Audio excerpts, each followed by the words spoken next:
Senhoras e senhores, doutores e doutoras, voltamos. Esse é mais um Manda Pro Jurídico Podcast, o seu podcast que desjuridica o juridiquês. Estou aqui com os meus sócios, amigos e camaradas, como sempre. Pedro de Regina e Natália Dias, como vão? Tudo bem, graças a Deus. Gente, a nossa gravação aqui tá sendo sexta-feira, 9 horas da noite, tá? É verdade. Isso é por vocês. Tá? Tá todo mundo aqui, ó. Sexta-feira, 9 da noite. Sexta chuvosa, sabe aquela sexta em que o vinho cai, assim, na sua imaginação, ele se perfaz na sua frente? Você ouve o barulho dele aqui na É taça, aqui. né? Eu Mas encontrei com a tá aqui. Natália. Pedro, difícil é parar de beber, porque eu já comecei e agora tive que vir pra cá gravar. Exatamente. Tinha tomado uma taça de vinho, gente. Justíssimo. É isso. Vamos lá. Mas, como vocês puderam observar, na última edição, episódio 16, demos uma pequena mudança no estúdio. Estamos aqui no Seu Pod, a casa do podcast, localizado aqui na Barra da Tijuca. Um abraço para os nossos amigos Pedro, Igor, Diegão. E, bom, algumas coisas mudaram, mas algumas coisas não podem mudar. Ele voltou, gente. Ele tá aí, ó. O Barão tá online. Tô me perdendo no personagem. Mas ele tá aqui, ó. Vai lançar a faixa do Sorriso Maroto aí ou não? Que isso? Tá no bolso guardada, né? Gente, pra quem não sabe, a gente tá no Citar, próximo ao Barra Music. E o Rodrigo, o compromisso dele pós-podcast hoje é o show de uma banda que ele é fã, que ele vai mostrar agora. Mostra. Eu falei isso mesmo. Sorrisão. Rodrigo, Você falou que é o 01 das suas bandas, Rodrigão. Gente, quem é Sandy Júnior perto disto Ô, aí? Bruno Cardoso. Bruno Cardoso. Contamos com você aqui, tá, gente? Bruno Cardoso, manda pro jurídico. Manda pro jurídico. Aqui, ó. Aqui tem um grande fã seu, tá? Enfim. Vamos dar prosseguimento nessa bagaça aqui, porque é importante. Somos advogados, temos que portar com a seriedade que a profissão demanda, não é mesmo? Decoro. O decoro, exatamente. Vai lá. Sendo assim, Pedro, liberta aí as pílulas da Liberta, semana. DJ. Vamos lá. Primeira pílula, já que a gente tá na nossa pegada jurídica. Que bom que a gente... Podcast jurídico. Sexta-feira passada, uma semana atrás, tiveram alterações no Estatuto da OAB. Então, para quem é advogado, fica ligado, porque tiveram alterações bem interessantes, inclusive quanto à impossibilidade dos advogados fazerem delação premiada contra os seus clientes e ex-clientes também. Então, tiveram várias alterações interessantes. A gente pode mandar um link para vocês depois fazendo comentários sobre as alterações, se vocês se interessarem. Manda mensagem pra gente, interage, que a gente manda para vocês isso depois comentado, qual foi cada uma das alterações e falando sobre uma delas. Perfeito. Aproveitando o gancho, podem nos seguir nas redes sociais, @mandaprojurídico.pdc, e lá a gente interage, bate papo, compartilha nossos episódios, nossos cortes, etc. É bem legal. E estamos começando agora a inserir alguns posts informativos, que eu acho que estão ficando bem legais. Rebequinha, nossa CEO de mídias, está capitaneando. E, bom, vocês são todos bem-vindos a fazer essa interação com a gente. É bem legal, tá bom? E falando dos posts que a gente fez essa semana, um deles foi sobre a CPI dos sertanejos, né? Que é um Perfeito, assunto ele mesmo. mega falado aí na semana, tá dando o que falar, ainda vai ter muita caroço pra esse angu aí. E uma das minhas pílulas hoje, a segunda, no caso, é sobre essa questão, a utilização de verbas públicas para show, porque parece que isso surgiu agora essa semana, né? Só que isso acontece desde que Brasil é Brasil, já existe o governo pagando para fazer show, às vezes para promover ali uma eleição, Às vezes uma nem isso. Lembra a candidatura, época do showmício também? showmício, enfim, isso aí já existe desde que o Brasil é Brasil, isso já existia lá, isso não é novidade nenhuma, só que aí teve a velha discussão política. Alguns sertanejos como o Gustavo Lima começaram a bater, e aí a galera da oposição que não gostou daquilo acabou fazendo uma CPI direcionada, tanto é que se chama CPI dos sertanejos, que pra mim, tecnicamente, já tá errado, né? Você não pode fazer uma CPI direcionada a sertanejo, por exemplo. Esse nome já é ruim, né? Total. Assim, por que sertanejo só? Porque não os outros cantores que estão sendo Não, pagos total. com show de verba pública, né? Como, por exemplo, Nada contra. A Alcione vai ganhar 1.400.000 reais da Prefeitura do Rio de Janeiro para fazer shows e um mini documentário. Adoro a Alcione, nada contra ela. Mas por que não se discute sobre isso também? Por que não se discute sobre 1,5 milhão que está sendo pago pela Prefeitura de Magé no seu aniversário de 70 anos, se eu não me engano, que vai ser pago também em shows com verbas públicas? Mas não, o foco é no sertanejo, é no Gustavo Lima. Então, assim, o cunho político que gera nisso me incomoda, porque um dos princípios da administração pública é justamente a impessoalidade. Perfeito. Quando você abre na Constituição brasileira, você vai ver que os princípios que norteiam a administração pública, um dos principais dele é a impessoalidade. E eu acho que nesse caso, a pessoalidade está muito em destaque.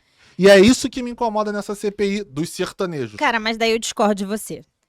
Internet é timing. Como é que esse assunto surgiu? Porque uma dupla sertaneja foi criticar uma cantora, que é a Anitta, e os fãs da Anitta, eles que começaram esse movimento. Então essa alcunha CPI do sertanejo, CPI sertaneja, ela surgiu por uma questão de timing e momento. Não foi uma institucionalização, não foi um grupo de pessoas que decidiu como chamar ou como criticar a possibilidade de municípios poderem fazer contratações personalíssimas e assim pagarem verbas totalmente desproporcionais com a sua arrecadação por cantores específicos. Isso não foi uma decisão. Isso simplesmente foi uma questão de timing. Então, acho que essa crítica é despropositada. Eu discordo plenamente porque nenhum cantor pró-governo, quer dizer, nenhum cantor contra o governo tá nessa CPI. Só os que são pró, já percebeu? Eu acho que o ponto do Você acha que é uma curiosidade? Ô Pedro, a gente tá falando do nome. A gente tá falando do nome. Sim, o nome pode ser político, mas isso não abrange. Uma CPI, você pode começar ela pegando, sei lá, o Gustavo Lima, que é o caso, é um dos caras que estão no foco dessa CPI, e você pode abrir para outros cantores, Natália. Por que não abre? Claro, mas aí você falou do nome, falou que o nome é errado, CPI do sertanejo é errado. Na verdade, CPI ela não é dos errada. cantores. Ela foi o timing, foi uma questão de timing, Pedro. E Essas coisas têm muito menos controle do que a gente imagina, não é uma decisão. Não, Natália, o timing não tem afeto à política. Eu acho que isso é uma... O seu timing do público da Anitta não pode interferir na política do governo. Não pode interferir nos políticos do Congresso Nacional quando abre uma CPI. Se ela ficar distrita à mídia social, excelente, beleza. Só que ela não está distrita à mídia social, é uma CPI instaurada no nosso parlamento, no nosso Congresso. Então você extrapola sim. Eles usam isso sim para fazer a CPI. Porque se eles abrem a CPI e falam, beleza, midiaticamente a gente vai chamar de CPI do sertanejo, mas a gente vai começar a vistoriar e regular e apurar sobre todos os showmícios ou sobre todos os cantores que estão sendo contratados por verbas públicas, seja eles proporcionais ou não, indenizatórios ou não, porque proporcional também é relativo. Quando você fala que é desproporcional pagar 1 milhão, o show do Gustavo Lima é o cachê dele. Desproporcional à arrecadação do município. Então, desproporcional à arrecadação do município. Mas se eu ganho R$1.000, eu não posso pagar 2 mil num vestido. tudo bem, mas isso. Você sabe qual é o valor do município da Prefeitura do Rio de Janeiro para estar pagando 1.400.000 show da Alcione? Não. Você já acessou o portal da transparência para saber? Prefeito, eu acho. Magé, não, a prefeitura, eu acho que tudo isso não começou com a prefeitura do Rio de Janeiro. Não, começou? claro que não, mas esse é o meu ponto, porque isso aconteceu essa semana e ninguém falou nada. Todas as prefeituras ponto do é Brasil estão justamente em déficit, todas elas arrecadam Então, menos do que elas têm que trava gastar. todo mundo. Não é só do sertanejo. Mas é claro que tem que travar todo mundo, Mas por que Pedro. ninguém falou da Alcione? Pedro, Por que sabe, ninguém falou do show da Magé? sabe como é que chama o Congresso Nacional popularmente falando? Mas aí você Casa do Povo. Sabe onde o povo tá hoje? Na internet. Então, quando a internet levanta a CPI do sertanejo, o que o Congresso faz? Absorve esse nome. Mas aí eles têm que ser técnicos, né? Porque eles não é a casa da mãe Joana. Pedro, A se o casa nosso do povo não é a Congresso casa da Nacional mãe fosse técnico, a gente não tava da Tá bom, maneira como a Natália, gente mas tá a gente não agora. tá aqui pra falar gossip, a gente tá aqui pra falar sobre direito. E Mas eu não tô tecnicamente falando de falando, gossip. tá errado. Eu não tô falando de gossip. Tá. Você tá falando que a casa do povo é a casa da mídia social, que é onde o povo Não. tá. Só que o deputado não tem que estar preocupado com mídia social. Ele tá preocupado com a aplicabilidade da lei, que foi ele que fez. Como é que ele não vai estar preocupado se a nossa organização faz com que quem eleja ele é quem tá na internet, Pedro? Ele pode se preocupar O do jogo ponto de é vista da esse. reeleição O dele, jogo mas é ele não pode se esse. preocupar em importar isso pra uma CPI. Esse é meu ponto. Mas é isso que ele faz, é assim que CPIs são. Mas não A deveria Simone ser. Tebet, esse é meu ponto. sabe como é que a Simone Tebet tá se elegendo agora? Porque ela foi quem ajudou a instaurar uma CPI. E você acha isso correto? Pedro, Você acha isso correto? eu não acho isso correto, mas... A fake news aí que todo mundo fala, ok. Mas aí quando você vai fazer a CPI... Qual é fake news aqui? Não tô falando desse caso especificamente. Eu tô falando, quando você fala em fake news, aí não tem que ser, aí tem que ser super técnico, né? Agora, quando a gente abre um debate onde você tá direcionando, sendo pessoal, numa questão que a própria Constituição e a nossa legislação, que estes mesmos congressistas criaram, porque eles são os legisladores do Brasil, dizem que não pode ter o caráter de pessoalidade. E eles assim usam a pessoalidade porque não atinge o interesse dele. Você acha que é ok porque a internet assim funciona? Eu discordo, desculpa, mas ok. Não, Pedro, eu não falei que é ok. Eu falei que você criticar que é CPI do sertanejo não é porque alguém determinou que vai ser CPI do sertanejo, porque foi um aproveitamento de timing. É só isso que eu tô falando. O aproveitamento está perfeito, mas a CPI está sendo direcionada aos sertanejos, independente do nome dela. Podia ser CPI dos cowboys, sei lá, qualquer porra. Mas assim, a CPI ela não está abrangendo outras pessoas que não ligadas a questão do agronegócio ali, que eles são muito fortes nessas pautas. Esse que me incomoda. Porque, outra vez, não é que a prefeitura... Você mesmo falou, as prefeituras estão todas deficitárias. Então, Magé, ainda que seja o Rio de Janeiro.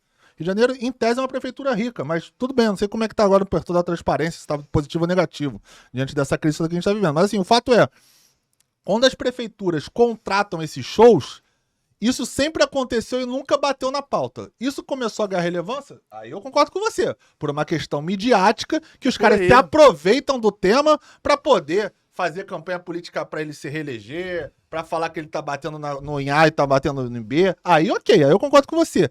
Mas o que eu discordo, e aí isso eu vou bater nessa tecla, é que, beleza, você entender que a mídia, que o povo tá clamando por aquilo, a mídia social tá sendo usada para aquilo. Mas quando você quando você instaura uma CPI, você tem que ter o discernimento de falar, beleza, isso aqui é midiático, isso não está provado, isso não está correto sob o ponto de vista legal, sob o ponto de vista técnico, então eu vou deixar isso aqui alheio ao meu julgamento e à minha interpretação. E aí ok, só que isso não está sendo observado, porque outra vez, quem está sendo julgado e está sendo investigado na CPI são as pessoas que incomodaram. Esse é meu ponto, entendeu? Mas ou você abre para todo mundo, ou você não direciona. Então, o que acontece aqui, Pedro? Só pra terminar meu posicionamento. Como é que isso aconteceu? E a gente tem que entender como é que as coisas nascem. Como é que as coisas nascem determina como elas são. Isso é um fato, isso não é uma máxima pra esse ato, não. É pra qualquer coisa. Se você não analisa a origem das coisas, você se perde do que aconteceu. Qual foi a origem das coisas? Um sertanejo, que agora eu nem me lembro, na verdade, quem é a dupla. A dupla Zé Neto e Cristiano. Isso, esse Zé Neto e Cristiano. Não é Zezé. Ah, Zé Neto e Cristiano. Ele foi se posicionar falando politicamente. Sim. O ato dele foi político de criticar uma lei que, na concepção dele... A Lei Rouanet, ela distribui verba indiscriminadamente de uma forma errada. O que aconteceu? Quando ele fez essa crítica... Acho que a Lei Rouanet é um assunto que a gente podia muito bem tratar aqui. Não, super. Total. Inclusive, eu acho. Eu acho que essas duas. Eu acho que como a gente fez no post, falar um pouco mais sobre isso. Mas é só pra concluir. Ele se posicionou politicamente levantando essa bola. Então, o que aconteceu? Toda reação causa e consequência, gente. Causa e consequência. E outra, Pedro, óbvio que o Congresso Nacional, compostos, e aí nesse caso especificamente de deputados, excluindo a parte dos senadores, que não estão incluídos, eles deveriam se colocar de forma imparcial. Só que não é assim que funciona. Não, perfeito. Não é assim que a política brasileira funciona. É claro que deveria ser, mas não é assim. Sim. Então, assim, acho que criticar o nome é uma crítica muito superficial dentro do fato. O fato é que você tem uma lei que teve uma grande repercussão, que foi criticada, e quando o cara levantou essa bola, as pessoas pararam, a fanbase da Anitta, que tinha sido criticada, para pensar, poxa, realmente tem essa lei. Mas e como será que essa prefeitura de Guapimirim tá pagando um show que custa... Natália continua sendo a vilã número 1 do interior do Brasil. Já foi qual foi a primeira? Mesquita. Agora Guapimirim, e ela segue colecionando. Olha só, deixa eu falar uma coisa. Uma das pautas desse podcast... Nunca será vereadora. Vai ser sobre... Temos 5.500 e alguns quebrados municípios no Brasil. E um dos maiores problemas do Brasil é isso. Esse excesso de municípios e a nossa distribuição e o nosso falso federalismo. Então... Guapimirim? Tô com vocês. Muito pelo contrário. Adoro Guapimirim e... Nunca foi, cara. Para. Qual foi o outro? Você isso aqui no podcast, peraí. Adoro Guapimirim, sabe nem pra que lado fica. Larga a Natália aqui agora, vai pra Guapimirim. Cara, ela vai dar aquela volta de filme. Pedro, eu fico perdido no citar, cara. Como é que eu vou beijar com a Bimirim? Óbvio que não. Mas enfim, é sobre isso que eu quero falar. Isso é um tema super sério e muito válido, porque as pessoas não sabem sobre isso. Não mas sabem beleza, sobre vamos isso. focar aqui. Senão Vamos lá. A gente trata isso no próximo podcast. A boca cada um defende um lado, vai ser legal. Gente, Mas vai, agora já tô me perdendo aqui. Pílula. Terceira pílula, vamos lá, terceira pílula. Eu vou dar o gancho pro Rodrigo. Levantando uma bola aqui, que eu sei que vocês não vão saber responder, mas é de propósito. Vocês sabem qual foi o evento de hiperrelevância, até para os dias de hoje, inclusive, que aconteceu no cenário automobilístico 63 anos atrás? Calma aí, 63 anos atrás, estamos falando de 58, 59. 58, 59. Automobilístico? Sim. Na indústria Brasileira? geral, mundial. Mundial. Foi a invenção de alguma coisa, provavelmente. Exatamente. Tá quente, tá quente. Tá quente, tá frio, tá quente. Invenção- Minha limitação ficou aí, porque Então eu vamos lá. ando muito de carro. Não faço. Falando nisso, Airbag, airbag. Deixa eu dar moral pro pessoal do Ah, Ciclope. tá. É isso aí. Piloto automático, podcast da casa, apresentado pelo Diego e pelo Igor, ó. Quem gosta desse mercado automobilístico, ó, excelente. Pode ficar a indicação. Peraí, deixa eu voltar meu chute. Airbag. Não, a airbag foi inventada pela Mercedes, mas não foi esse caso. É cinto de segurança. É isso. Pela Volvo! Aí. Pela Volvo. Cinto de 3 pontos É pela isso. Volvo. A Volvo não cobrou patente. Ponto para as Excelente. mulheres. Exatamente. Era esse o ponto.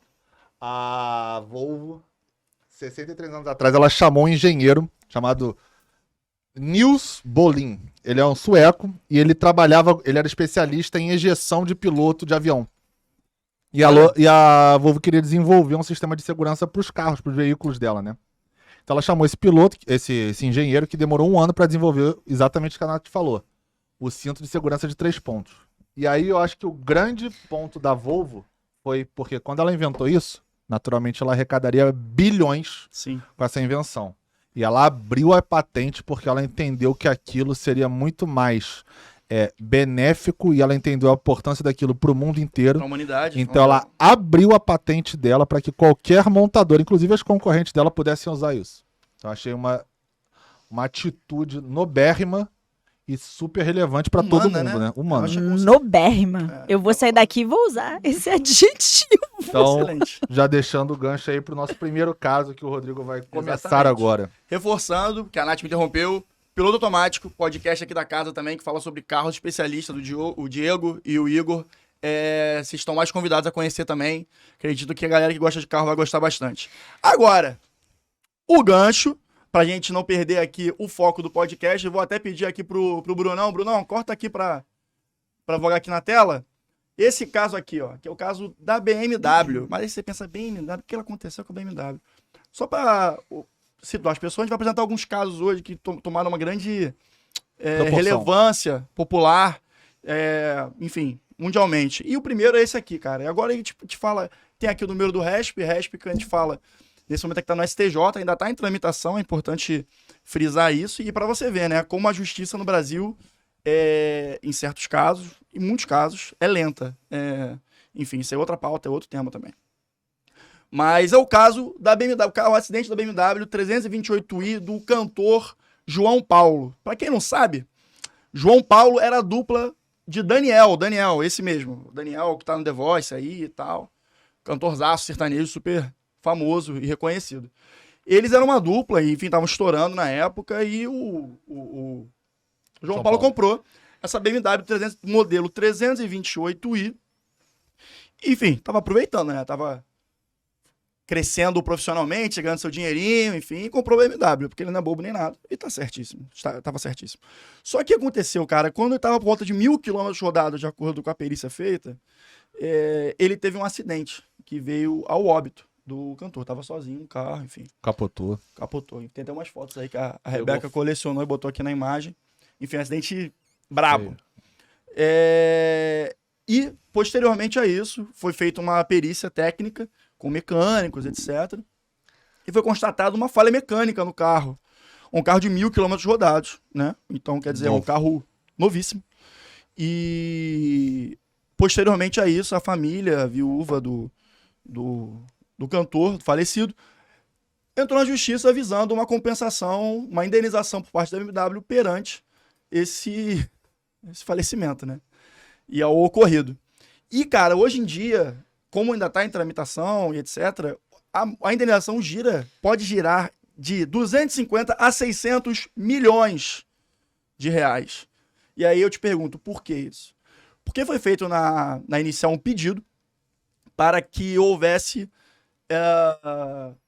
uma espécie de pensão com valor proporcionalmente 2/3 do que era o faturamento do cantor João Paulo à época. Só que o processo ainda está em andamento e esses valores seguem sendo acumulados e corrigidos pelos índices econômicos, como todo processo que perdura no tempo.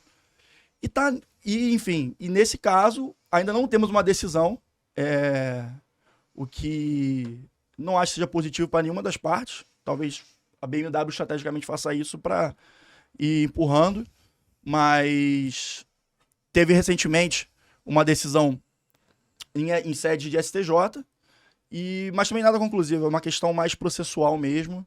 No mérito ainda não temos uma decisão, o que é muito triste para a família, né? Eu fico pensando no lado da esposa, dos filhos, como esse caso deve ser não só financeiramente, mas psicologicamente desgastante para todo mundo, né? É muito complicado. O direito, a justiça, ele supera propriamente questões financeiras, e esse caso, para mim, é um exemplo muito forte desse impacto nas vidas. Esses casos eu me lembro muito quando a gente falou aqui, inclusive, daquela questão do Will Smith, do quanto isso arranha e o quanto a pessoa, se pudesse voltar atrás, voltar atrás é meio redundante, né? Mas enfim, a expressão se ela faria diferente. Porque, apesar de não estar um caso muito em holofote, não. Mas olha o quanto isso... A gente acabou de contar um caso de uma atitude nobre da Volvo, que reverbera e repercute até hoje. A Natália, que nem é ligada em carro, sabia. E aí você tem a BMW, que é uma marca, querendo ou não, consolidada, uma marca que goza de uma certa... super renomada. De um renome. E aí ela trava uma disputa dessa. Será que lá atrás, se não era 100 e tantos mil, em 97. Será que não valeria a pena ela ter pago 100 e tantos mil e acabava o assunto em 97? Agora tá em 200 milhões, 400 milhões, 600 milhões, sei lá quando é que vai ser efetivamente quando isso vier à tona, porque assim, tem a perícia que foi constatada. Então, a chance dessa perícia ser anulada ou revertida... Que foi foi um dos pedidos agora no STJ, inclusive. Mas aí ele discute sob o ponto de vista técnico-processual. Ou seja, aquele, assim... já que eu não consegui pela questão fática, probatória, até porque senão ele nem conseguiria levar pro STJ pela soma 7, mas pela questão probatória, né? Fática poderia ser. Mas enfim, eles estão tentando dizer que a forma com que foi feita, enfim, discussão jurídicas à parte, não é o nosso detalhe aqui. O recurso que foi interposto e tal. Eu acho que isso arranha a imagem da empresa. Arranha. Acho que isso arranha a imagem da empresa.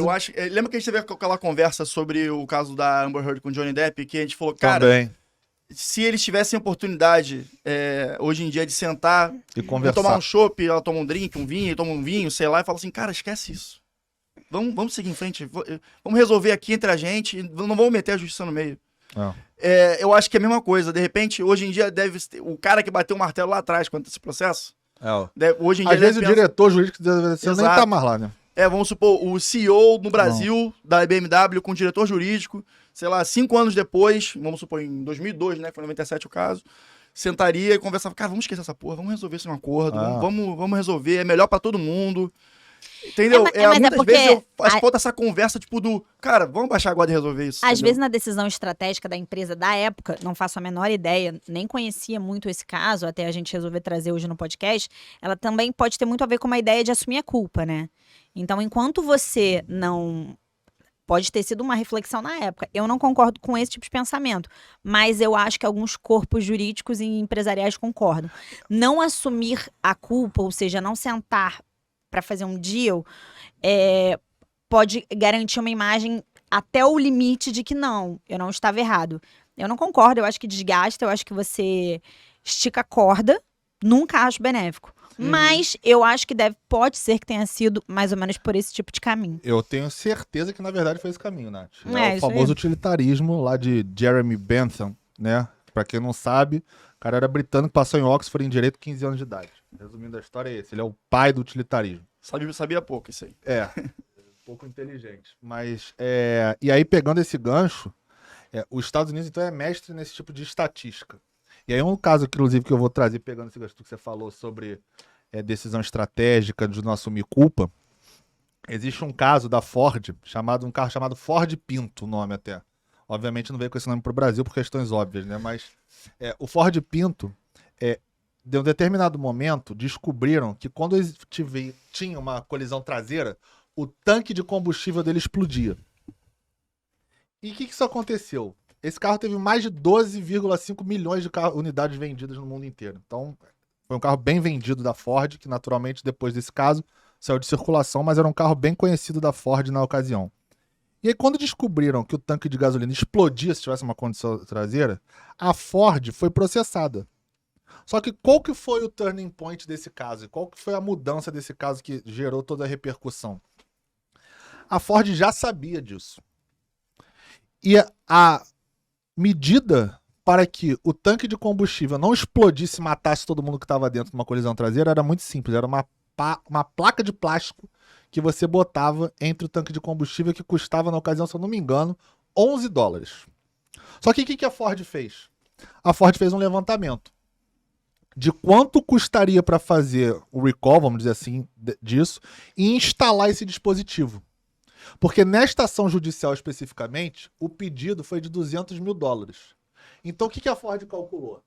Para eu instalar o dispositivo de segurança, fazer a manutenção, porque a peça era $11, né? Mas você precisa de muito mais do que isso para você fazer toda a adaptação no carro. Então, o valor que ela precisaria para consertar este problema daria X milhões de dólares. Agora de cabeça eu não sei quanto é, mas isso é uma informação pública, é fácil de acessar para quem tiver interesse. Custava X milhões de dólares. E ela falou, se eu tiver o número de pessoas que efetivamente sofram um acidente de colisão e morte, e se as condenações forem de $200 mil, eu vou gastar X milhões de dólares, que era, para vocês terem uma ideia, na ocasião, assim, 10 vezes menos. O que a Ford fez? Não instala o dispositivo. Finge que a gente não sabe. Quem processar, a gente paga os $200 mil para as vítimas. Só que, desnecessário dizer, para eu estar contando isso aqui agora, esse memorando interno da Ford veio a público, vazou. E quando ele vazou, a Ford teve uma condenação milionária por punitive damages, que é o nosso próximo assunto. Então, o punitive damage nada mais nesse caso especificamente, e a gente vai explicar ao longo do programa aqui de forma mais técnica com Brasil, Estados Unidos e como é que funciona o Instituto, não simplesmente basta eu reparar o dano da morte daquela pessoa. Até porque isso também é uma coisa mega subjetiva. Quanto vale uma vida, né? É o caso da BMW. Exatamente. Quanto vale a vida dessa pessoa? No Brasil a gente tem formas de calcular isso e mesmo assim tem toda essa controvérsia. E totalmente subjetivo, pessoal. E aliás, e quem gosta desse tema de responsabilidade civil e sobre botar um preço na vida, tem um curso de Harvard do professor chamado Michael Sandel, que é Putting a Life in a Price Tag, que é basicamente você botar uma etiqueta de preço na vida da pessoa. Tá? Então, resumindo o que eu estava falando, quando a Ford foi condenada, o júri, né? Porque nos Estados Unidos tem júri para esse tipo de caso, diferente do Brasil. O júri entendeu que não seria suficiente simplesmente a Ford reparar por aquele dano que ela causou na morte, sabendo daquilo. Tinha que ter alguma condenação que fizesse a Ford ser inibida de ter esse tipo de atitude antiética, amoral, criminosa, entenda como quiser. E aí, esta condenação nos Estados Unidos majora consideravelmente. Quando você vê aquelas notícias nos Estados Unidos que o cara foi condenado a $400 milhões, $500 milhões, $700 milhões, esse é o punitive damages, que é quando você tem uma condenação astronômica para justamente o cara forçar que ele sabia que estava errado, podia ter feito diferente, mas ele escolheu o caminho errado e, consequentemente, aquela atitude tem que ser repreendida a ponto dele não querer ventilar a hipótese de fazer de outra forma outra vez. Exato. Só para pegar um gancho também, fica até uma indicação de leitura, o Michael Sandel, o professor que você... é um filósofo, que você mencionou, tem um livro também muito famoso, eu já dei umas umas papeladas lá, dei uma lida. É o Justiça, o que é fazer a coisa certa. É um livro extremamente reflexivo e, cara, eu acho que supera o questionamento e o raciocínio jurídico. Eu acho que todo mundo poderia ler e, assim, é bem interessante. Esse livro, inclusive, é do curso. Sim. Esse Put in Life on a Price Tag é uma das aulas que ele ministra no curso chamado Justice. Desse curso Justice é que surgiu esse livro, que seria o compilado perfeito. da aula dele. Perfeito. Mas só fazendo um parênteses aqui antes da gente entrar nesse assunto, porque eu gosto muito de história, etimologia, eu fui pesquisar como é que surgiu o Punitive Damage e onde surgiu. Foi na Inglaterra, quando King George III teve uma notícia veiculada num jornal da época, chamado The North Britain, que atacava lá a imagem dele. Ele se sentiu super ofendido com aquilo, começou a expedir mandado de intimação pra todo mundo, à torta e à direito, até chegar num cara chamado John Wilkins. Esse John Wilkins, ele foi intimado, teve sua casa toda revistada, inclusive item pessoal, documento, anotação dele, de uma forma muito agressiva e truculenta das autoridades da época. E ele, que era um parlamentar de oposição, mesmo assim se sentiu ofendido e processou o cara que comandou tudo aquilo. Toda aquela operação, que chamava Wood, Mr. Wood, né? E aí, nesse julgamento, o cara foi condenado, o Mr. Wood lá foi condenado, beleza, o Wilkins ganhou a ação, só que ele falou, não adianta a gente condenar ele por esse valor. Isso é irrisório, ele vai pagar. Isso não vai impedir que ele entre na casa das pessoas e continue fazendo o que ele acha que tem que fazer. Se a gente não der uma condenação que efetivamente gere um caráter punitivo para ele e pedagógico, para que ele saiba que aquilo está errado, que ele não pode fazer aquilo dessa forma, ele vai continuar fazendo, isso não vai ser só comigo, isso vai ser com todo mundo. Então, ou a gente aqui, júri, condena ele e aumenta e majora essa indenização e o juiz homologa isso, né, vamos dizer assim, em termos já atuais, Perfeito. ou então isso vai continuar e o próximo pode ser você. E quando ele teve esse argumento, ele conseguiu vencer e disso surgiu o Instituto do Punitive Damages. Exatamente. Cara, eu adorei que vocês falaram do Michael Sandel. Eu acho que todo mundo deveria ler esse livro Justiça. Ele não é um livro, na minha opinião, jurídico e nem para as pessoas que estão voltadas para essa área. Ele é um livro sobre a sociedade. E acho que sintetizando assim sobre o que esse livro quer dizer, na minha perspectiva, depois que eu li esse livro, que até faz um tempo, é uma frase que eu sempre falo. Legalidade e justiça são coisas diferentes. Nem tudo que é legal é justo e nem tudo que é justo é legal. E eu acho que com isso vale a gente dar uma pequena explanada sobre essa questão de punitive damage, que é um instituto que no Brasil não é aplicado. Ele é um instituto norte-americano e que a gente, em algum momento, mais ou menos entre 2015 e 2019, falou um pouco mais. Os tribunais tentaram levantar isso, mas a gente não absorveu, até por uma compreensão de legalidade do instituto. E o que é um instituto, assim, aplicado nos Estados Unidos e não no Brasil? Aqui no Brasil, quando a gente fala de responsabilidade civil, apesar da gente estar falando de um podcast hoje consumerista, responsabilidade civil e direito do consumidor, em algum nível, eles têm uma grande relação. Quando você está falando sobre responsabilidade civil, ou seja, quando você está falando em algum nível de indenização, seja dano moral ou material, a gente está pensando em ressarcimento. Você está pensando em dar à vítima aquilo que lhe foi tirado, ou a gente pode estar falando de um lucro cessante, um dano emergente, daquilo que eventualmente ela poderia ter ganho, que é o caso do João Paulo. Quando a gente fala do punitive damage nos Estados Unidos, que a gente tentou importar mais uma vez e não o fez, a gente também coloca uma questão de punir o autor da lesão. Você não só tem um caráter de ressarcimento ou indenizatório. Isso é um nome que todo mundo já falou, é uma ação indenizatória. Aqui é dano moral, dano material. Há também uma característica muito forte de você punir o autor da lesão. Para que você pune o autor da lesão? Para desestimular.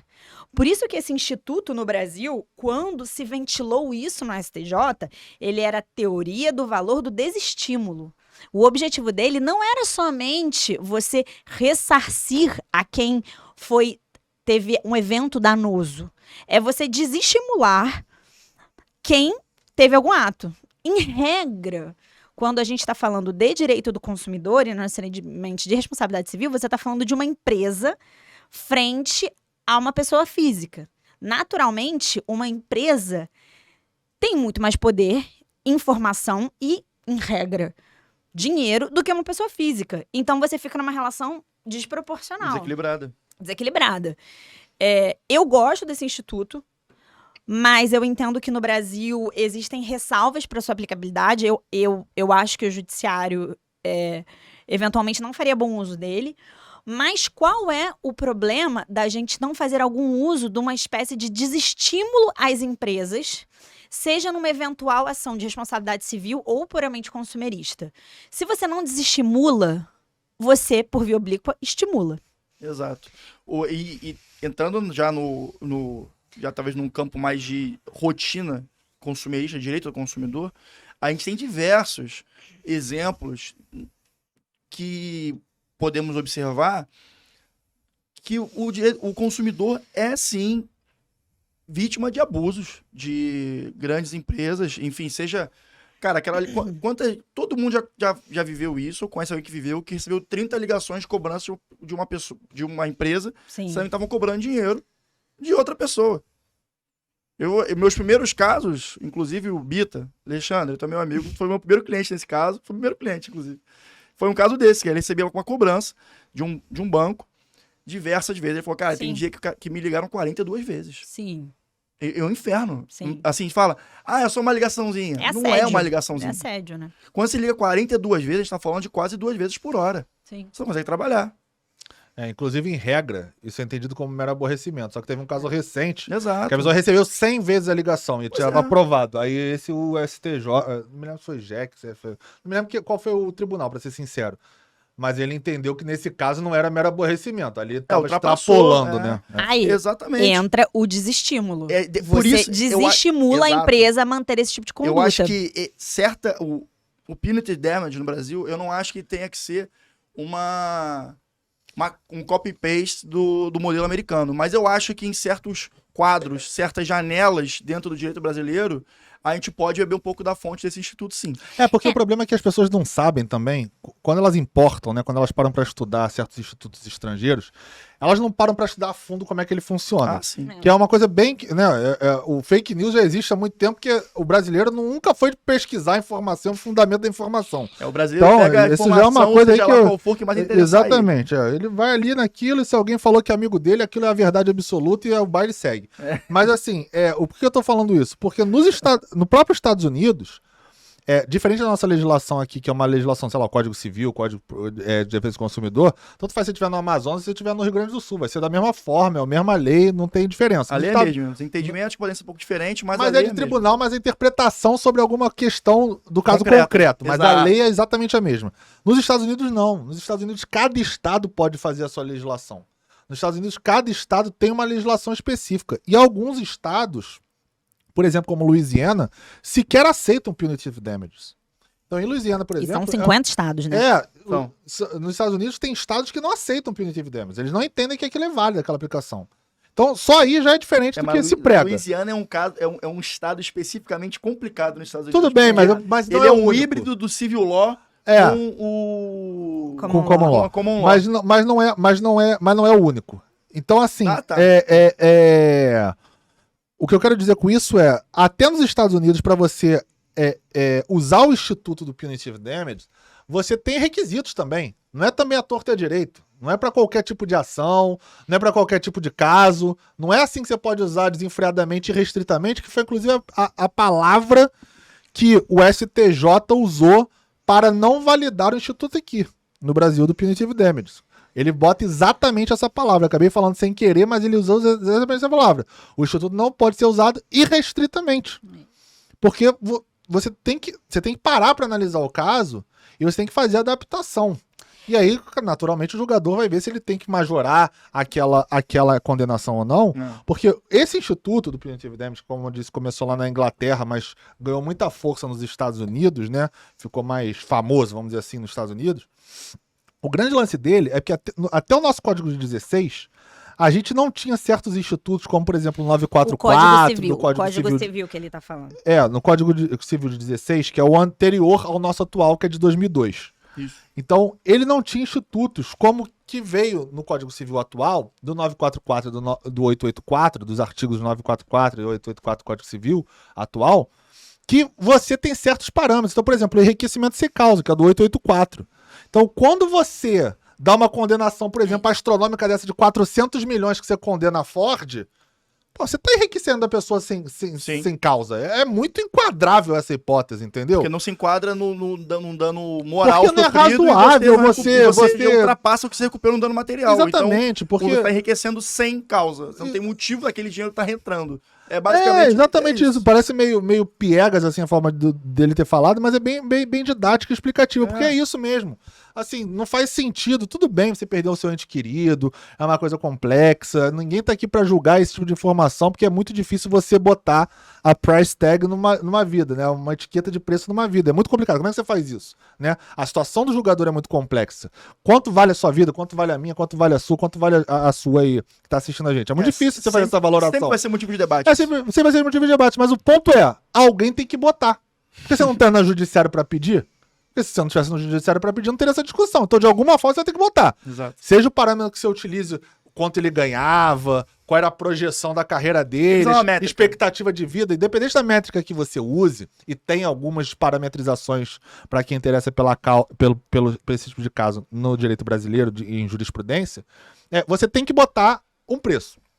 E aí, não é razoável, naturalmente, por exemplo, como a gente tá falando, 400 milhões num caso. Porque se fosse assim, imagina todo mundo entrar com uma ação dessa pra ganhar 400 milhões, imagina, Exato. Acabou, né? Você fecha a Ford no mundo inteiro. Então, assim, essas nuances que aqui no Brasil não funcionou. E aí, naturalmente, quando você chega lá em cima no STJ, o STJ tem que botar um marco. E o marco não dá pra usar isso à torta e à direita como vocês estão usando. Não vai usar. Então não é uma discussão que é fechada. Pode ser que daqui a pouco chegue um doutrinador, interprete de outra forma, aquilo comece a ser entendido nos tribunais de outra forma, porque ele consiga convencer o julgador a entender e interpretar aquilo de forma diferente. Mas hoje o posicionamento, como a Natália disse, é que não é para ser usado. Não existe esse entendimento como existe nos Estados Unidos aqui no Brasil. Mas é importante também, fazendo uma pesquisa breve num Jus Brasil da vida, qualquer fonte de jurisprudência que a gente possa achar online, a gente encontra petições iniciais e dentro dessas petições dos pedidos, abordando a questão não o punitive damage. É o caráter punitivo pedagógico, é assim que a gente chama do Exatamente, Brasil. caráter punitivo pedagógico. Você pode abrir várias decisões de juízes leigos dos juizados especiais, ele usa caráter punitivo pedagógico. Usa essa expressão, não é um dano punitivo, mas é uma indenização também com caráter punitivo pedagógico. Eu acho que vale muito, de repente vale até um podcast pra gente falar sobre isso.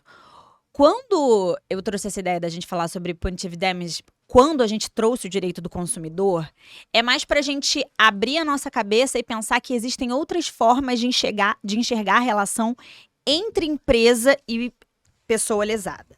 Só que quando você fala de um instituto que é o mais utilizado nos Estados Unidos e que surgiu na Inglaterra, você tá falando de uma forma de interpretação jurídica, que lá é a common law. E o que acontece? Eles validam muito mais o fato.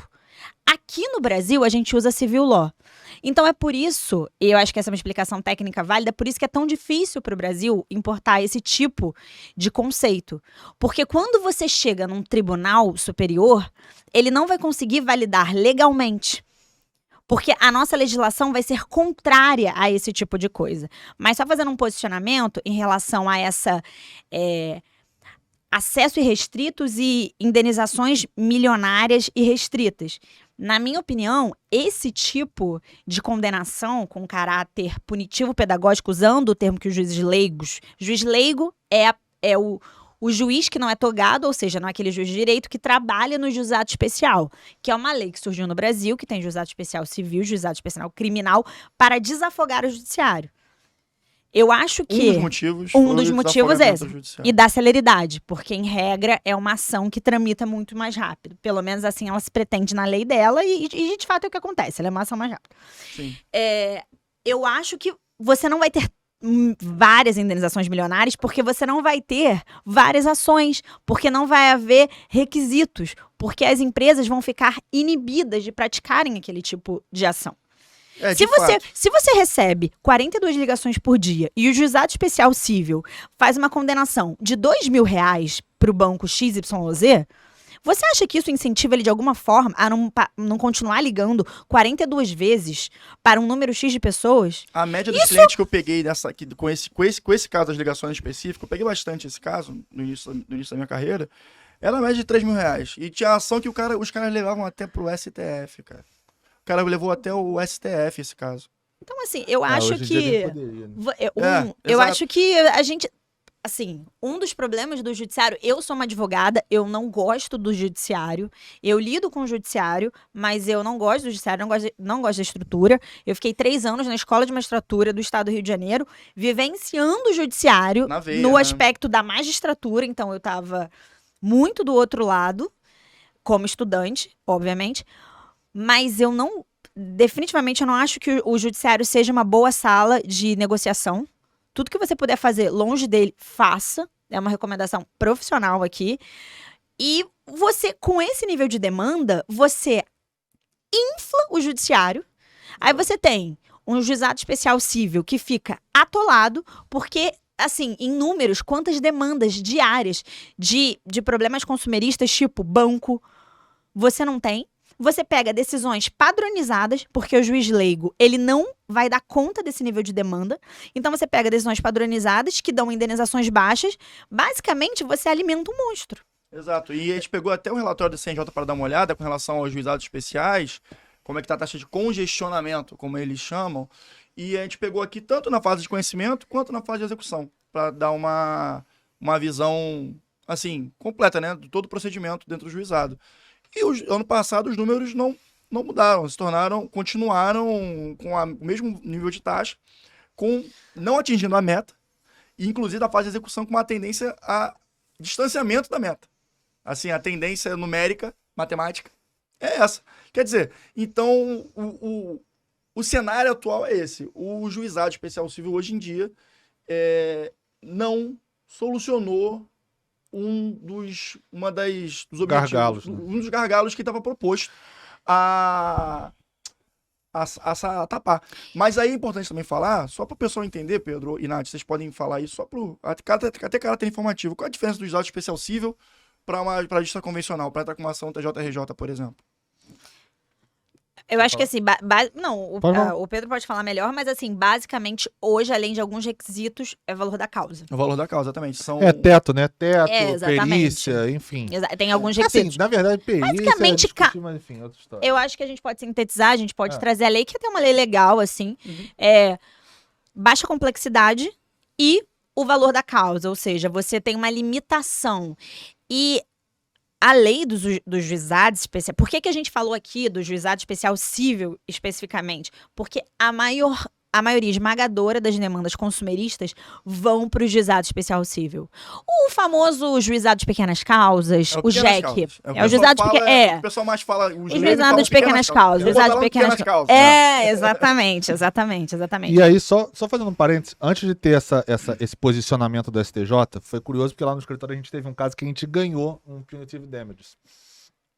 E aí, mesmo a gente tendo ganhado este pedido na ocasião, lá atrás, a discussão jurídica foi para quem vai ser pago o punitive damages. Isso é um debate importante pra caramba. E aí foi muito curioso porque o MP deu uma posição, a gente naturalmente era advogado à parte, tem que ser a parte tem que receber, e o juiz entendeu, isso eu tô falando não sobre o ponto de vista da sentença, sim pelo ponto de vista da reunião que teve, na audiência que teve.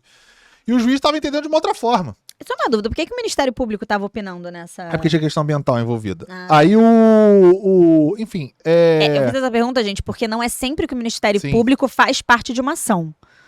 Então, em algumas ele faz, por exemplo, causas ambientais. Ambiental, medicamento, enfim, tem várias... E aí, nesse caso? Menor, mas nesse caso era questão ambiental. E aí, para quem queria, o acordo foi que ficou pro governo, né? Mas, assim, essa discussão foi assim como a gente está tendo aqui, cada um defendendo o ponto e no final, beleza. A gente chegou, não, beleza, manda pro governo, faz no fundo estadual, não sei o que, lá. Mas assim, teve essa discussão, foi engraçado, porque não precisou ir pro STJ porque ficou decidido ali naquela mesa de audiência, mas era uma questão que nenhum dos 3 juristas, o advogado, um promotor e um juiz, tinha um consenso de como aquilo ia ser dali em diante.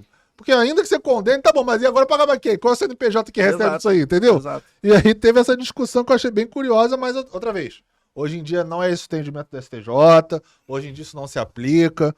Tomara que surja aí um doutrinador com propriedade que estude sobre o caso, porque eu acho, e aí eu concordo com o que vocês estavam falando aqui antes, que operadoras de telemarketing, por exemplo, que a gente sabe que são as mais chatas, nem o Guga, que é o cara mais querido do Brasil, o labrador humano, até ele falou que ele acha um saco a ligação de telemarketing, né? Labrador humano. Então, assim, é muito chato. E eu acho que, assim, se não tiver um punitive damages pra botar um marco e interromper, vai continuar. Você pode fazer lei ali que o cara tá te enchendo o saco, ligar pra aquele negócio pra te bloquear. Essas medidas que a gente até anunciou aqui numa pílula, eu acho, você tem que botar um final de número, eu acho que é 3003 pra você saber que é ligação.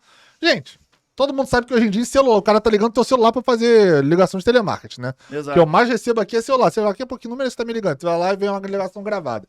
Então, sempre tem uma forma de burlar Exato. quando vê uma leizinha dessa. Sempre tem um gancho, um gatilho, uma nuance, alguma coisa nesse sentido. Eu acho que é importante a gente trazer aqui, que a gente tá pegando um instituto americano, né, e tentando encaixar numa realidade tupiniquim, é que isso é comum. Eu acho que esse debate de importações e exportações de legislação, por que não, deve ser mais trabalhado. Essa ginástica jurídica, eu acho que é interessante para todos os lados, tanto pro importado quanto pro exportado.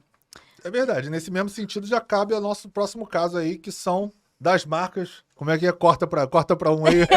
Corta aqui, Brunão. Corta pra 18. É, isso aí, ó. E esse caso aí, cara, da Philip Morris, que é um caso que é um caso que aconteceu... Vamos falar lá dos produtos antes? Boa. É, porque que aí você já pega o gancho. civil, assim, Aí, ó. Esse aí o Pedro que identificou isso pra gente. E o Pedro é um cara, como vocês já puderam reparar durante esses 17 episódios, que ele pega uma raivinha rápida de vez em quando. Famoso pega ranço, ele famoso, pega ranço. É o famoso pistola, né? Eu sou o cara calmo, gente. E aí, a partir disso aí, ele começou o nosso grupo das pistoladinhas dele. Eu acho que não tem ninguém mais digno e preparado pra falar sobre isso que o Pedro. Prepara o corte, que se ele ficar pistola... Cara, eu comecei a reparar isso. Na verdade, eu já reparava algumas coisas de direito do consumidor, sob o ponto de vista de enganar o consumidor. Inclusive, hoje eu vou falar uma coisa. Lá vem ele, começou a pistolagem então já. Eu gosto. Hoje eu tava no restaurante, falo o nome ou não falo? Vou falar. Tava no Esplanada Grill, ali no Leblon. Aí tava comendo. Esplanada, eu gosto de você. Eu adoro uma carninha. Não, a comida é Pedro, boa. devagar com andor, devagar. A comida é boa, mas eu vou falar. Eu tava comendo lá. E aí, eu pedi uma fraldinha. Beleza, tá lá comendo a fraldinha, o camarada tá lá cortando a minha carne. Uma alcatra sabor fraldinha, igual o Aí o camarada tá lá cortando a minha carne pra me servir. E ele tava servindo as pessoas que estavam na mesa comigo. Beleza. É bom, tava boa. Aí, beleza. Serviu lá. Num dado momento, o acompanhamento que eu tinha pedido, ele já tinha servido todo mundo, não tava. Eu olhei pra trás pra ver se ele tinha feito o pedido. E eu vi que a minha carne ainda tinha um pedaço, porque ele foi cortado numa tábua. Aí beleza, eu vi que a carne tava ali. O cara veio com o acompanhamento que eu tinha pedido depois, serviu todo mundo que tava à mesa, beleza. Começou a juntar as coisas da mesa e levou. Eu falei, opa, meu amigo, tudo bom? Esse pedacinho aí, pode botar aqui no prato, não vai ficar feio não. Ele, não, tudo bem, você vai querer? Ou seja, o cara tava me gambelando, ele já ia levar um pedaço da minha carne, que não é barata no Esplanada Grill, pra, sei lá, fazer o quê se ele ia comer aquela minha carne ali. Eu já fiquei puto. Os velhinhos do lado da mesa, eles estavam horrorizados. Mas beleza, vamos. Gente, 18, pega a cara do Rodrigo, que ele tá assim, onde isso vai dar? Tô vendo aí brigando com o chefe, tá pegando facão.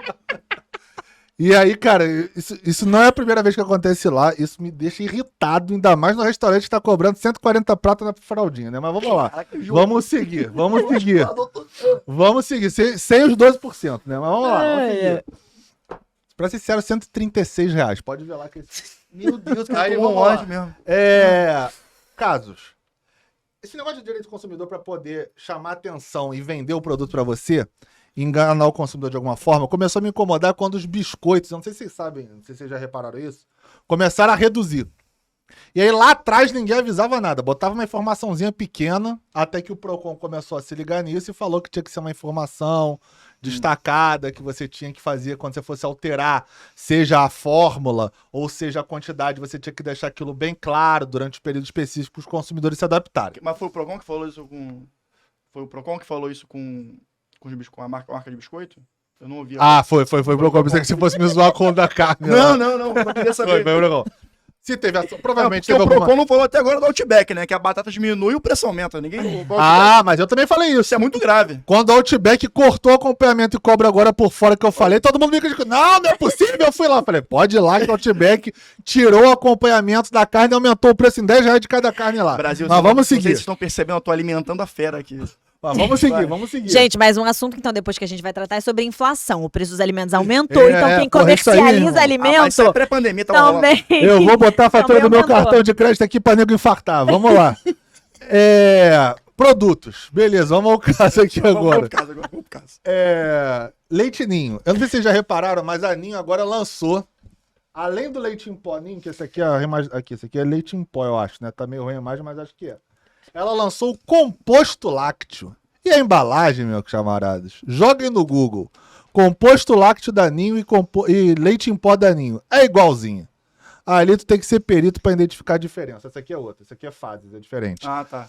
É igualzinho. A única diferença é que aqui... E essa aqui também é embalagem antiga. A única diferença é que aqui vai estar escrito composto lácteo ou leite em pó. Se você não lê isso aqui, todo outro layout... se não é idêntico, é muito parecido, todo mundo vai cair. Ou seja, você tem que observar agora o que as marcas estão fazendo para naturalmente vender um produto mais barato como se fosse da qualidade do produto mais caro. E é uma diferença irrisória, assim, salvo engano, né? Então quer dizer, Às o cara vezes, tá ganhando praticamente o preço do produto original num valor, num produto que não é baseado na matéria-prima principal do produto. Sim, e me incomoda já, mesmo que fosse caro. Já me incomoda você fazer isso, dessa forma. Muda completamente o layout, então vê se vende, pô. Vai lá, lança, né, amarelo, lança verde. Vê se vende a parada. Entendeu? O que eu não gosto é de você tentar enganar o consumidor de alguma forma ali no asterisco, numa parêntesezinho, numa nota de rodapé. A moça, a mesma coisa. Aquilo ali, ó, a diferença da moça é que na moça, no composto lácteo, pra defesa deles, a defesa deles mistura láctea condensada. Mistura láctea condensada. Isso aqui não é leite condensado não, tá? Pra quem lembra, leite condensado é azulzinho ali em cima. Aqui, ó. Eles lançaram esse vermelho bordô loucão aí junto com o pudim. Pra falar que é diferente. Porque se você pegar o moça sem ser... Quer dizer, o leite moça mesmo, aquele que todo mundo conhece, ele não tem o pudim, não é aquela cor. E aí essa foi a defesa da moça, como se isso aí, pô, o consumidor que tá dando mole pra quando ele vai comprar. Né? Joga a bomba pro outro. Então, a moça fez isso. E o que é o pior desses casos pra mim, que também é da Nestlé, foi do creme de leite. O creme de leite agora tem uma mistura de creme de leite que é literalmente igual à caixa. Essa eu já vi, é literalmente igual. A diferença é que o azul, aquele azul ali, meio, sei lá, azul royal ali da letra do moça que tem no creme de leite, da mistura do creme de leite, ele é um azul mais claro. Então, se você não se ligar que o azulzinho é mais claro, e não é você vai comprar errado e não é creme de leite. Então, pô, o percentual na mistura, enfim, isso é um papo mais técnico, de repente com um nutricionista poderia ser mais preciso. Mesmo. Mas a composição é feita no creme de leite, né? Soro de leite e um percentual de creme de leite. Quer dizer, ele põe lá um engana-bobo ali no percentual e taca soro de leite. E o que... Pode falar. E assim, para além, né, da obviedade disso ser absurdo, o que é que objetivamente isso tem a ver com a lei do Código de Defesa do Consumidor? A lei do Código de Defesa do Consumidor, ela é como a maioria das nossas leis, ela é regulada por princípios. Um dos grandes princípios é o direito à informação. O consumidor, ele tem que estar consciente daquilo que ele está levando para a casa dele. Se é um leite em pó ou se é um composto lácteo. Não importa, a empresa, ela pode cobrar mais caro ou mais barato por aquilo. Isso é livre mercado, a empresa precifica da maneira como ela achar que deve. Agora, Você não pode deliberadamente enganar o seu consumidor, porque é um direito meu, do Pedro, do Rodrigo, seu, de ser devidamente informado pelo aquilo que você está levando. Dever de informação. É o dever de informação. A gente tem um outro caso também que ficou famoso, né? Junto com esses. Do Del Valle. Além do Del Valle, do Alpino. Nossa, O Alpino agora tem o Alpino Fest, que tem até o... Eu até anotei que a apelação é aqui do Rio de Janeiro, que fala sobre isso. É do porque Rio? é aqui do Rio, é. legal. É minha, tô Depois a brincando. gente pode... Pô, já pensou? Depois a gente pode jogar aqui, se vocês quiserem. Porque, assim, até para um operador do direito, vale a pena dar uma olhada. Você tem um número Principalmente... aí? Tenho. Fala aí O número é 016-3488. Gente, a minha letra é feia. Caraca, hieroglifo brabo aqui. 80 de 2010. Tá. De 2010. Por quê? O Alpino Fest, ele sugere como se ele utilizasse a mesma coisa, os mesmos Mesmo chocolate, compostos e o mesmo chocolate do Alpino, chocolate Alpino. E não é. O que acontece? Qual é o problema disso, gente? O problema disso é o direito à informação. Não é o que você comercializa, mas é a forma como você comercializa, que numa base para além de jurídica, ela é desrespeitosa com quem está comprando. De qualquer forma, sabe? Então, assim, isso é desrespeitoso. É engraçado que a nossa pauta era hoje e eu gosto de tomar café com leite em pó. Só que eu compro em casa molico. Café com leite em pó, eu tomo café com Eu nunca ouvi leite. falar disso. Então, meu café com leite é com leite em pó. Leite em pó? Alternativo? Café com leite, não. Tu já deve ter tomado no Então, escritório já, quando a Mas Wanda o vai... meu é com leite em pó. Ué, dona Vandinha? Aí, Me enganou. gente, a vida inteira eu tomei com leite em pó, achava que era comum até descobrir, até casar. E o meu marido fala, gente, mas leite em pó? Eu falei, Leite líquido. eu achava que era muito comum. Enfim. Enfim, sabe?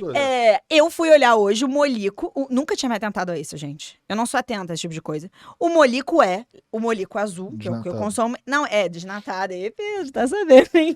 Ele é leite em pó. Ele não é um composto lácteo, Aham. etc. Isso, gente, é dever à informação. É Todo qualquer- mundo deve estar consciente A daquilo que você informação consome. tem que ser clara e, assim, para uma criança que acabou de aprender a ler e escrever. Entendeu? A questão é essa, tem que ser muito claro. Então, qualquer indução Erro. a erro por parte do consumidor já se considera um ilícito, de acordo com o CDC. Claro. Isso aí a gente encontra onde? Artigo 37, parágrafo 1º, publicidade enganosa. É isso. E aí, se quiser, não vale a pena ficar lendo aqui, eu acho que vai ficar muito juridiquês, que não é a nossa proposta. Então, há essa vedação, há essa previsão pró-consumidor, então, cara, é ficar atento. E- Outra coisa, pegando o gancho do chocolate, o sonho de valsa, pra quem gosta, não tem chocolate. Dorme com essa. É. O sonho de valsa não tem chocolate. A produção galera. aqui ficou. Você em acha que pânico. tá vendo o bombom aqui e o sonho de valsa ele tem sabor de chocolate. É igual o Burger King. Igual ou McDonald's. Exatamente. Sabor de aroma. costela, que inclusive foi o McDonald's, Rodrigo, que falou o brasileiro está acostumado a comer sabor. É isso mesmo. O que aconteceu? Dando uma atualização com relação ao McDonald's. McDonald's, se você e não ao mandar Burger aquele King, cartão black lá que pode comer restrito o quarteirão em vocês, se prepara pra perder um cliente que come 6 sanduíches quando vai lá. Aconteceu uma audiência. Não, a gente falou sobre esse caso, não sei qual foi o episódio, tem um tempinho já. E teve uma atualização, pra quem não sabe. E teve uma audiência pública na Comissão de Fiscalização e Controle e Defesa do Consumidor sobre esse tema. E tanto o McDonald's quanto o Burger King foram convidados a participar presencialmente dessa audiência. Nenhuma das partes se apresentou fisicamente e cada uma deu lá enviou uma carta. E o McDonald's soltou essa aspa muito polêmica, para não dizer. É aquela O famosa contrário. fala infeliz, né? O cara, Aquela coisa que se você pudesse voltar no tempo. Sim. é aquele famoso faltou o consultor do vai dar merda, né? Tipo assim, cara, não põe isso, vai dar merda. Faltou mandar pro jurídico. Faltou. Exatamente. Aqui, ó, Burger King e Nossa, McDonald's. gente, me deu até uma fominha agora. Pois é, com mas tá vendo esse essa carne hambúrguer. aqui? Tem só sabor, Sei. não é carne não. Pior que não dá nem pra falar que vai comer no Bob's, né? Que nem existe mais o Bob's, né, irmão? Que- Não existe mais, Bob's. cara. Onde é que tem Bob's? Bob's, Fala aí. prova Não. que existe, patrocina a Não. gente. Cadê o Bob's? Tá onde? Fala, vai. É Tem que eu no não centro, frequento tem o no centro Bob's, carioca. mas ele Não ainda tem mais, não. existe. Aquele Bob's tem. Tem lá atrás, né? Tem lá na Verdade, Carioca, verdade, fica lá. verdade. Só vende milkshake. Achamos um Bob's. Achamos um Franlitos. Franlito. Double cheese. Mas vamos lá. Mas enfim, eu acho que com relação a isso também vale a pena mencionar a questão do CDC quando trata da oferta, que ela tem Sim. que ser veiculada de forma suficientemente precisa. Ou seja, cara, faz o mínimo. É. Cara, falando do Entendeu? Bob's aqui, eu tenho que fazer um parênteses. Você sabe como é que o Bob's veio pro Brasil? Vocês sabem? Ah, eu sei, é um cara Um nada a ver. americano chamado Robert Não, trouxe pro é um Brasil. cara nada a ver. Ele tem uma profissão totalmente aleatória, não é? É, e ele era americano. Quando ele veio É. pro Brasil, ele sentia a falta de comer a comida americana, tipo hambúrguer, cachorro-quente. Aí Isso. começou assim, inclusive. É, verdade. Qual era a profissão dele? Ele era tipo, sei lá, engenheiro. Uma coisa Agora eu não assim. lembro. Pode Gente, ser. se alguém pesquisar, manda É. pra gente. Manda pro jurídico aqui. O Pra primeiro gente. Bob's, inclusive, na Domingos Ferreira, Copacabana, no Brasil. É verdade, era em Copacabana. É. Não sabia que era Curiosidade totalmente aleatória, mas eu guardei isso na minha cabeça. Eu não me lembro que era do Bigos Ferreira, mas eu sabia que era do... Se você estivesse no show do milhão agora, você tinha ganhado R$1 milhão. Pois é, já pensou? Vamos seguir, vamos seguir. pelo amor de Deus. Ah, Então, o caso, a gente deu essa atualização e agora a gente vai falar, então, voltando um pouquinho naquele papo do Punitive Damage do caso Philip Morris, né? Vamos lá. Que é um caso que mas é legal. o Pedro, como já teve... Del Valle, a gente não falou Del Valle. Ah, é, Del Valle. O Del Valle aconteceu, cara. O Del Volta Valle no teve, Del Valle, teve- gente. tá enlouquecendo aqui a produção. Teve uma... Corta pra 18. É que a gente ainda não tá habituado, galera. Daqui a pouco a gente vai Daqui a ficar melhor que o pouco- Luciano Huck nisso aqui. Exatamente.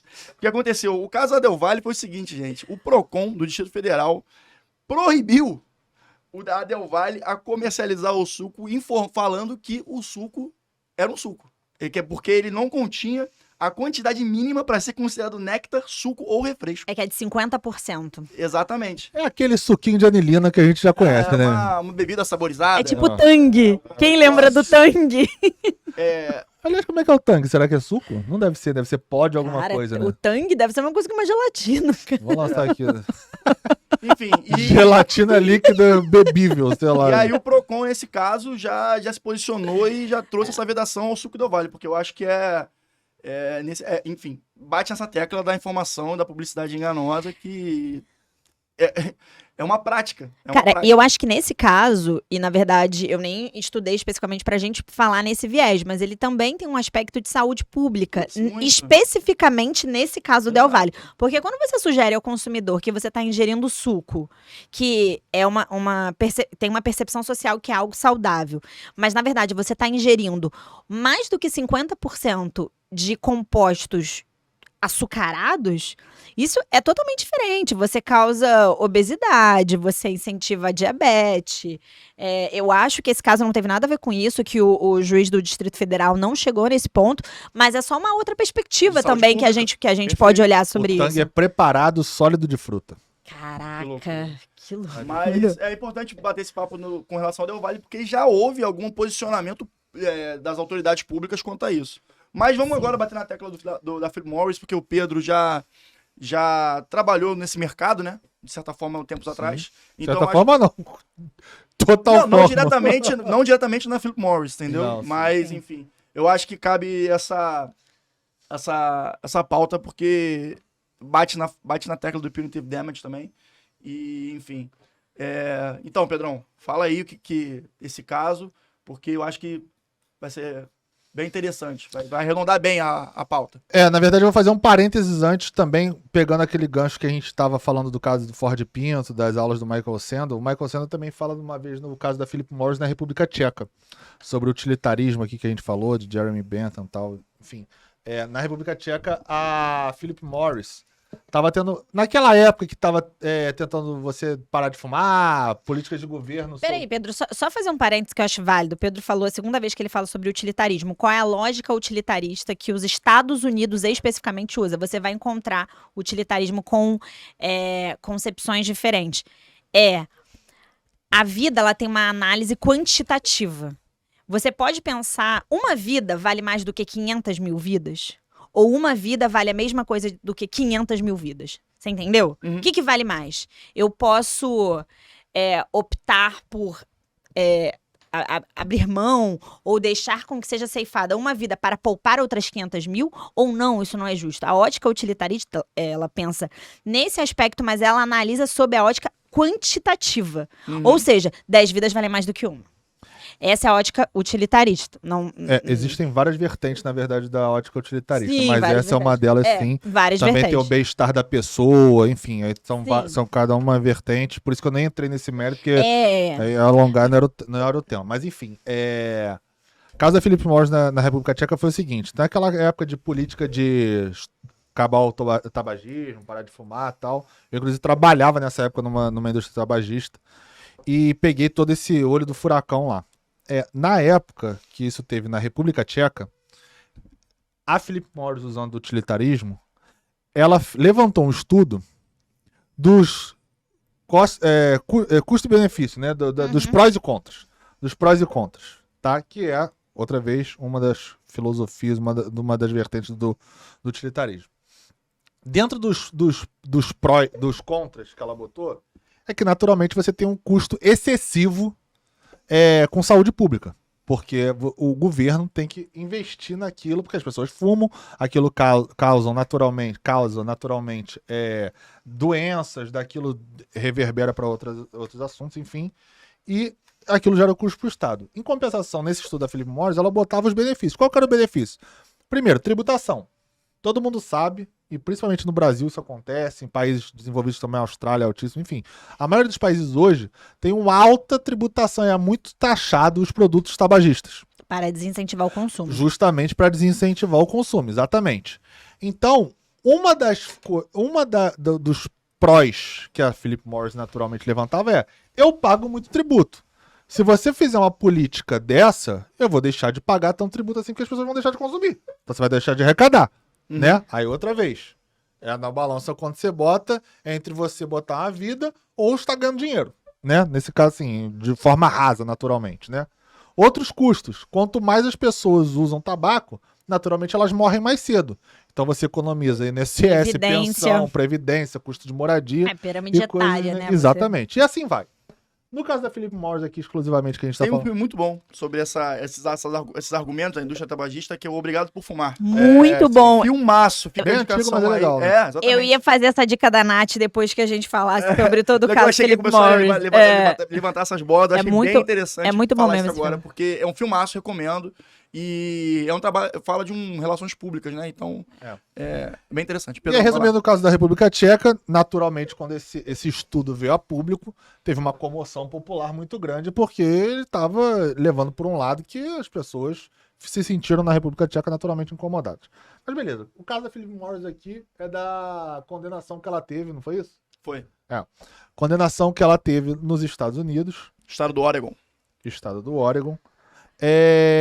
A pagar uma indenização milionária para uma mulher que foi acometida de uma doença respiratória, naturalmente, e, consequentemente, entrou com uma ação contra a Philip Morris e conseguiu ganhar essa ação judicial. O que acontece? Se você for parar para pensar, sob o ponto de vista social, quantas milhares de pessoas ao mundo inteiro não fumam? Imagina se todas elas, por desenvolverem uma doença respiratória, que naturalmente pode ou não ser consequência do cigarro, mas que tudo indica seria, né, no caso, Sim. porque ela está fumando, então tudo leva a crer que aquela doença ela foi desenvolvida por conta do vício do tabagismo, ou do uso do tabaco, propriamente dito. Imagina se todo mundo entrasse com uma ação e fosse processar a Japanese Tobacco, a Souza Cruz, a Philip Morris e todas as indústrias tabagistas no mundo inteiro. Você acaba a indústria tabagista, né? Se cada ação dessa tiver uma condenação, qualquer outra empresa que seja de um mercado em que cause algum dano à saúde da pessoa. Exatamente, bebida alcoólica, comida gordurosa, isso. Qualquer coisa. Então, indústria farmacêutica. Exatamente, indústria farmacêutica, química, né, no organismo. Mas enfim, naturalmente não era então, até então, ações que você conseguia levar adiante. Porque outra vez, tudo bem. Eu fumei o cigarro Marlboro, que é, por exemplo, a da Philip Morris. Como é que eu vou saber que eu fumei a minha vida inteira o cigarro da Marlboro e não fumei, por exemplo, o Lucky Strike, que é da Souza Cruz? Eu não tenho como provar isso. Então por que eu vou processar a Philip Morris e não a Souza Cruz, por exemplo? Então isso era um tema que era muito levado a juízo nas ações judiciais. Como é que você está me processando? Prova aí então que você só fumou meu cigarro. Porque você tá falando que sou eu que tenho que te pagar, então você tem que provar que só eu te fornecer aquele produto, né?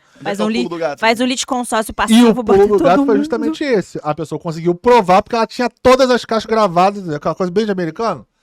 Num porão, todas as caixas que ela fumava, por algum motivo ela guardava aquilo e conseguiu provar. Né?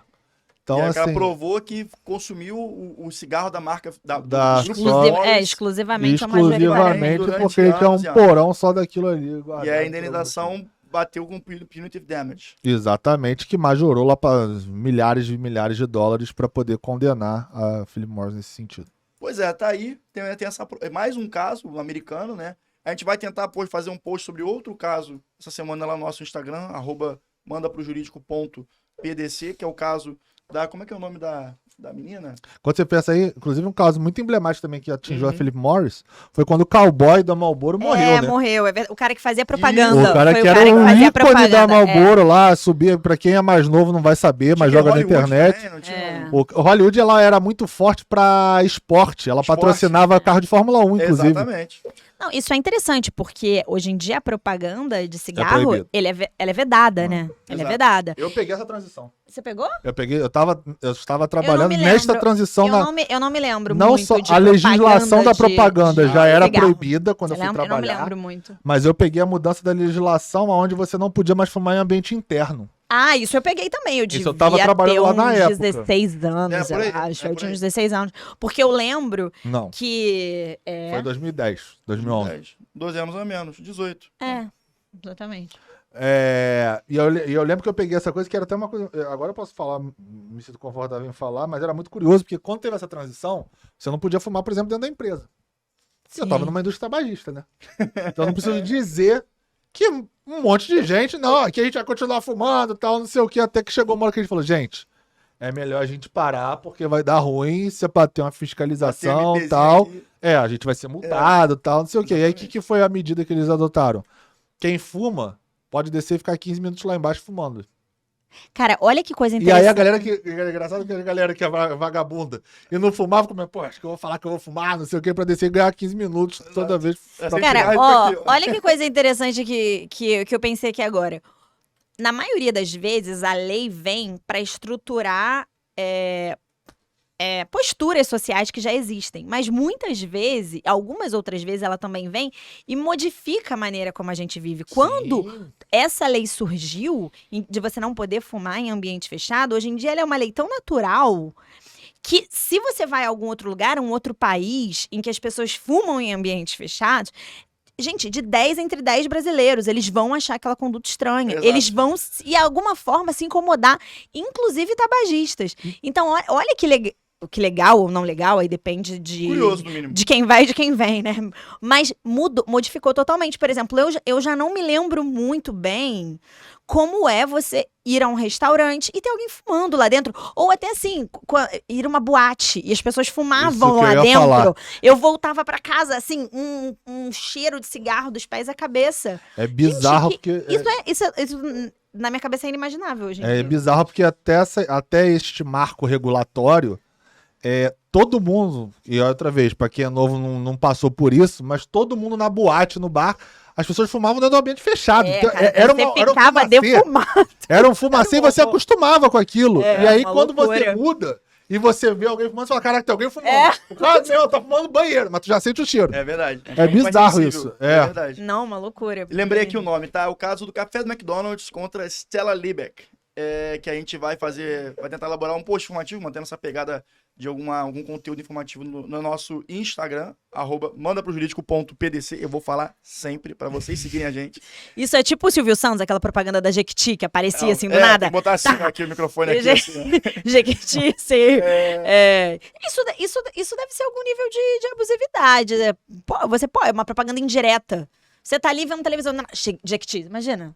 Pá, Jequiti. Manda pro jurídico. E, bom, gente, vocês têm mais alguma coisa a adicionar? Eu Eu acho acredito. que foi, né? Não, eu acho. Assim, o programa hoje foi meio caótico. Eu acho que, assim, mas eu gostei. uma energia Eu caótica gosto de sexta-feira. Começou com o do Pedro, E uma começou coisa- a tacar fogo no negócio E uma que tá coisa ali. meio importante vocês saberem, gente. Eu e o Pedro, a gente se atrita, mas a gente é amigo, tá? É, Tudo bem, é, a gente é é. amigo, a gente é sócio, a gente tá. É ótimo, a gente. Só que Até porque se não for pra ser assim, dentro de um ambiente de 3 advogados, não tá fazendo sentido É e a gente tá verdade. fazendo alguma coisa errada. É verdade. Exatamente, não tem nenhum mal entendido entre mim e a Natália, pelo contrário, a gente tá super bem, é só discussão jurídica, cada um tem um ponto, defende o seu e é isso aí, bota. Exatamente. É A gente vai verdade. sair daqui, vai tomar um vinho todo mundo. E é beber uma engraçado, a cerveja. gente se conhece há muitos anos, todos nós três. Não tem nada a ver, ficou quase um papo terapêutico aqui, né? Mas a gente se conhece há muitos anos, hoje aqui mais ou menos 3, 4 anos, 3, e a 4 gente anos, e convive bastante desde então, porque a gente estudava junto 2 vezes por semana, agora a gente trabalha junto, e a gente nunca brigou. É verdade. É verdade. E a gente, assim, quebra o pau nesse sentido. Não é como se a gente só tivesse conversas. Ai, meu se fossem querido. outras pessoas, eu acho... Que belo. Hoje o Pedro me chamou de banana de pijama, cara. Se fossem outras pessoas, eu acho que já teria arriscado muito mais. Mas eu fico muito Em tranquilo. minha defesa, tu também já falou lá daquele meu terno bege lá, uma vez. Inclusive, Botei, eu tô com a Rodrigo. calça dele hoje, tá? Tô com a calça dele hoje aqui. Agora, fala aí. Não, mas agora você tá bem que você botou um terno azul marinho. Ele mandou, ele me viu e falou, porra, agora tu acertou tua paleta Acertou. aqui. Agora ele tá com essa porra de paleta aí agora. Paleta de cor. Faz tudo É parte do porque projeto. o Rodrigo é jovem advocacia. É, jovem advocacia. Jovem advocacia. Galera, Mas, a gente tá enlouquecido tá aqui, enlouquecendo, vambora. que Sexta-feira eu tenho um show do Sorriso. O Bruno Cardoso tá me esperando. Bruno, eu tô chegando, calma, gente. E, gente, já sabe, né? Qualquer coisa, manda pro jurídico, tá bom? Um grande beijo. Semana que vem a gente tá de volta.